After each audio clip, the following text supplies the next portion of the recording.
Moi, l'Éternel, j'étais appelé pour les saluts. Et j'étais établi pour traiter alliance avec les peuples, pour être la lumière des nations, pour porter les saluts jusqu'aux extrémités de la terre.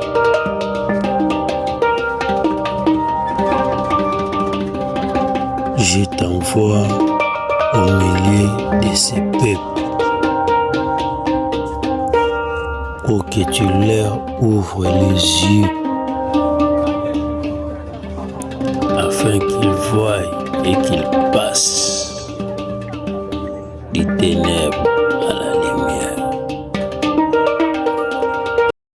Quand on cite les empires ayant marqué l'histoire du continent africain, très souvent le Congo est mis à l'écart et classé au sein des royaumes africains. Pourtant, il était plus que cela. Le Congo était un ensemble de territoires et un grand État multiethnique dirigé par un empereur. Il est donc inexact de le qualifier de royaume, mais plutôt d'empire. Cet empire africain était situé dans la partie sud-ouest de l'Afrique et s'étendait sur une superficie de plus de 2,5 millions de kilomètres carrés, soit la moitié de toute l'Europe occidentale. Il était situé dans un espace actuellement compris entre des territoires du nord de l'Angola, de la République du Congo, de la province de Cabinda, d'une partie de la RDC et d'une partie du Gabon. L'Empire du Congo a vu ses frontières changer dans le temps en fonction des alliances des régions ou provinces. À son apogée, il s'étendait de l'océan Atlantique jusqu'à l'ouest de la rivière Congo et du fleuve Congo jusqu'au fleuve Loge au sud. La République démocratique du Congo, à jamais égale à elle-même. 2 345 410 km² est la superficie totale de notre RDC depuis février 1885. Deuxième plus grand pays d'Afrique. Nous occupons la 11e place en superficie du monde. Le Zaïre est le trait d'union entre plusieurs pays de l'Afrique centrale. Il est entouré de pays francophones, anglophones, lusophones, arabophones. Frantz Fanon ne disait-il pas que l'Afrique a la forme d'un revolver dont la gâchette est placée au Zaïre? La RDC partage ses frontières avec 9 pays, l'Angola, la République du Congo, la République centrafricaine, le Soudan du Sud, l'Ouganda, le Rwanda, le Burundi, la Tanzanie et la Zambie. C'est littéralement le carrefour de l'Afrique centrale. Nous partageons 10 744 km de frontières avec nos voisins. Avec l'Angola, nous partageons 2511 km. Avec le Burundi, 233 km. Avec la République centrafricaine, 1577 km. Avec la République du Congo, 2410 km. Avec le Rwanda, 217 km. Avec les Soudans du Sud, 628 km. Avec la Tanzanie, 473 km. Avec l'Ouganda, 765 km. Et avec la Zambie, nous partageons 1930 km de frontières. À la Première Guerre mondiale, l'armée congolaise a conquis Kigali et Bujumbura pour que le pays devienne le Congo belge, Rwanda, Burundi, de 1925 à 1960 à l'indépendance. Tout le monde sait quelles ont été les circonstances d'accession de mon pays à l'indépendance. En 1960, le Zaïre, qui s'appelait alors Congo, s'est effondré en une nuit comme un château de cartes. Rien à faire. Et le Congo restera un et indivisible. En ce temps-là, tous voudront porter l'identité congolaise. Retenez les visions que Dieu vous a données pour le Congo. Retenez. N'oubliez aucun détail. Ça peut vous paraître trop grand pour être vrai.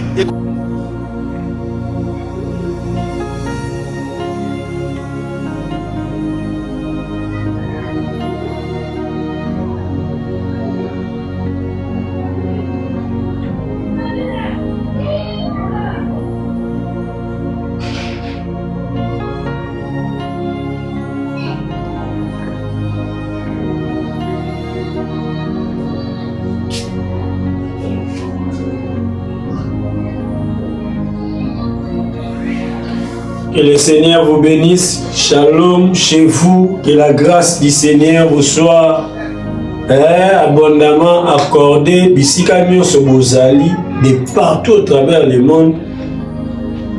Pasteur Freddy Mwanza, Thomas Jeris, totindeli bino bambote bisika bozali. Sur notre table là, toza penza mesa na biso sur notre table. Caméra woman. Nalinga toyebi te babengaka nani. Kwa esama na anglais caméra woman. Yoza ya mwasi. Nalinga na table na biso toza na collection ya ba livre. Ici nous avons Okorozumé livre wana. Les crépuscules de la démocratie congolaise. Les crépuscules de la démocratie congolaise. Un livre très riche. Moto akoma yango Urbain Kisula Ngoy. Moto akoma livre Urbain Kisula Ngoy. Il était aussi gouverneur du Katanga lelo et Katana Abandenge Katana. Nous avons un autre livre ici, Le Congo est un mystère. Professeur Mouyima Ndjoko Osé. Ça aussi, une très grande richesse. Nous avons la chronologie de la marche du Congo vers la démocratie. La chronologie de la marche du Congo vers la démocratie. On t'a commandé Baudouin Piri Ben Opine. On a si à Ozamande Konanga ite bakombo eza bakombo ya kote na biso kuna. Toza awa na chronologie générale de l'histoire d'Isaïe. Chronologie générale de l'histoire d'Isaïe.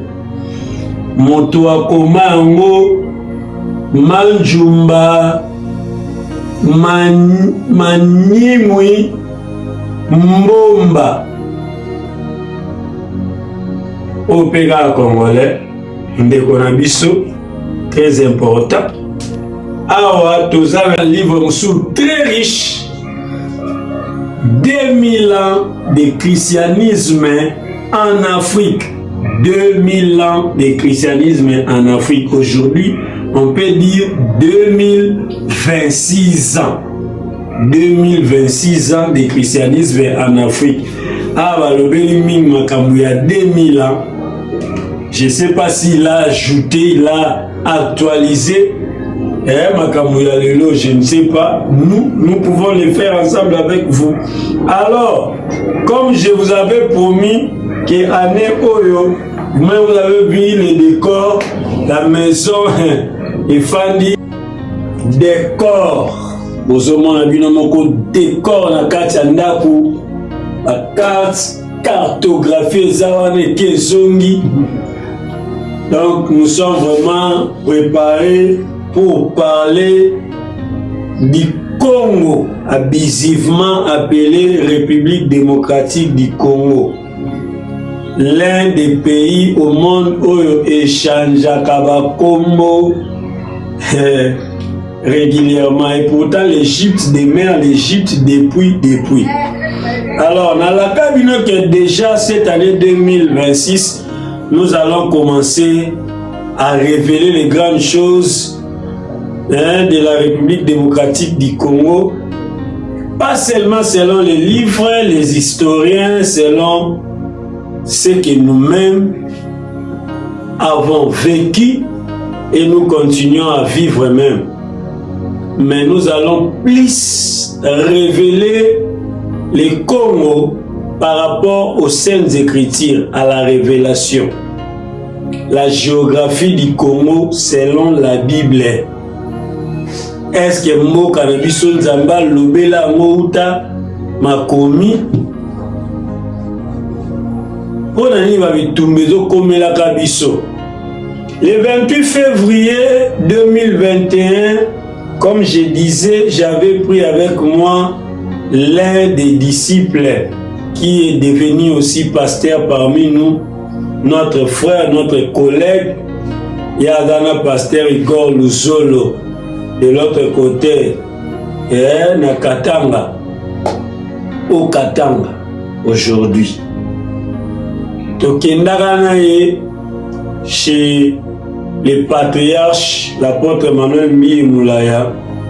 Je suis allé parler au Père et Nalongwe Bethel pour aller bâtir la vision que le Seigneur m'avait donnée. Le Père m'avait posé une question, parce que vous-même vous connaissez son état, la maladie à Belaki, l'empoisonnement et consort, à un moment, la perte d'idées et la cause. À tout la question, à tout n'ingaï. Parce que je suis aussi l'un des messagers où il a commis la lettre par rapport à sa succession après lui. Quand je lui expliquais les lieux, la date, la lettre à la visika la comment qui j'avais besoin de sa bénédiction pour la mission, le Seigneur m'a confié l'église chrétienne, les royaumes des sacrificateurs pour Dieu. Et là, on va nous sortir sur la nana été. Nalingi mingi na le bakaya mukie oya le balanga. A tout ni ma question. Outi Lubumbashi ngana biwi papa. Abinanga Lubumbashi esika makambu ya mabe oyo komelaka Kongo eutaka. Outi Lubumbashi esika makambu ya mabe oyo komelaka Kongo eutaka. Ça là, ce sont les paroles du grand patriarche, l'apôtre Manuel Moulaya, en présence de sa secrétaire particulière, Maman Lili Mayele, et d'autres diacres comme Papa Kimbondo, Patacité Vete Vayebi Malam. Papa Kimbondo est témoin, il peut relater les choses que j'ai dit ici. L'apôtre qui me dit, Outi Lubumbashi et Sika Makambu ya Mabe, Oyo Komelaka Kongo et Outaka. Sa question là était comme un clic, comme on dit en français. Clic, il avait déclenché quelque chose que j'avais entendu du Seigneur, mais que je n'avais pas compris dans la profondeur. Parce qu'en 2009, dans le Congo, la révélation, la prophétie, na bandi kozwango banda 2009 quand Jésus-Christ met à Paris lui-même. Nous allons témoigner comme ce n'est pas encore peut-être l'État. Yesu moi abimé là comme tout Congolais, comme tout Kinois, j'avais envie à okende kosa la vie nangai à l'étranger, aux États-Unis, na boaka na mundu. Mais c'est par une révélation du Seigneur que Jésus m'avait dit de retourner à Kinshasa, d'aller dans les pays de mes pères, les Pouilles. Là, il a de grandes choses à faire avec moi. Genèse 31, verset 3. Alors, message qu'on a taillé en 2009, en 2021, le 28 février, parce que c'est après notre rencontre avec les pères. Il y a eu beaucoup de les 30, la date de la même année. Même année 2021. Question na tout na kawana. Uti na Lubumbashi na Katanga. Et si kama mabe we komelaka Congo et Outaka. C'est là où je suis rentré à la maison faire encore plus de recherches. J'avais déjà avec moi ce livre Naouta Lubumbashi, Les crépuscules de la démocratie congolaise. Dans ce livre ici, Urbain Kisulangoy a expliqué pourquoi il y a eu sécession katangaise. C'est un crime que tout le monde a jeté sur les Katangais. Et ba Katangais nde baza mabe, ba Katangais nde balingaka Congo te, ba Katangais nde babomaka bato. Vous voyez même la réaction de l'apôtre Emmanuel Mbi, notre grand patriarche. Outi Lubumbashi na Katanga bisika makama mabe nyonso ekomela Congo et Outaka. Donc c'est à partir de là que nous allons maintenant introduire qui sont les vrais sécessionnistes.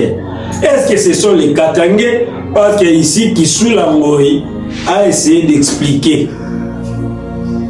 Là, on a la zone, la Vandeli Makambu, na connaissance au Kisula Ngoi Aloba, na connaissance, il y a prophétie, na ba découverte, il y a ba vidéo sur Internet. J'ai compris que l'infiltration est banda outa belge. Katanga Batu Alataka Ber.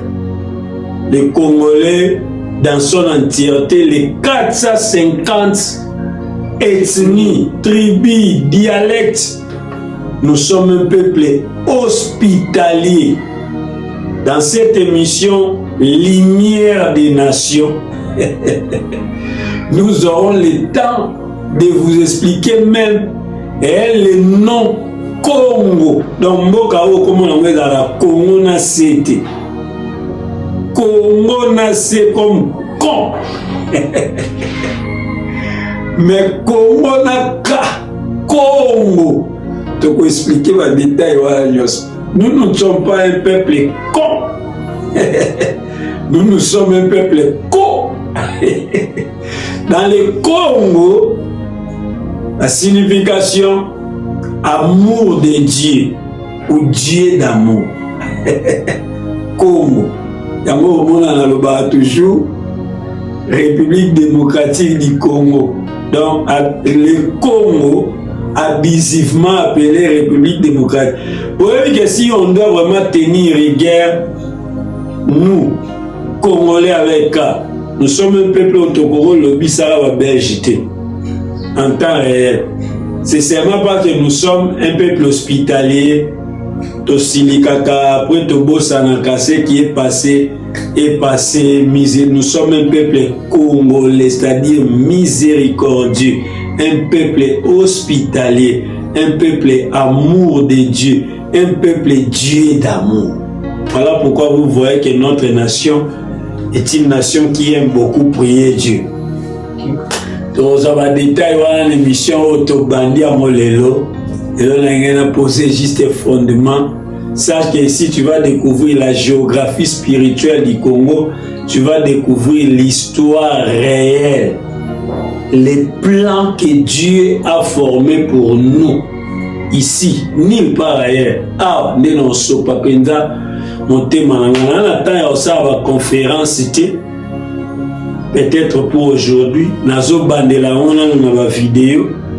Si Dieu permet que yo au pambola bisoto ça non peut la conférence ma BP ezate. Nous sommes aussi ouverts dans mon tournoi soit il m'a invité biso que ça soit dans son église na plateau na ye chaîne à télévision a tcheba moyen na ye pour to ya to éclairer ma comme na ba détail parce que nous-mêmes aussi nous sommes écrivains. Donc comment peut moi mingi na ba par rapport à ce que Dieu nous a dit. Nous bénissons le Seigneur, le Dieu Tout-Puissant, Apambola, Oyazara qui pour la mission caméra humaine. La servante de Dieu, ma chérie, le docteur Mava Ngangula, Maria, ma bisou est belé, non, on a PC combo à cicaté par rapport, mais par minité. Et que le Seigneur puisse bénir l'homme de Dieu, le pasteur Freddy Mwanza, notre pasteur titulaire, nous avons besoin de votre soutien financier.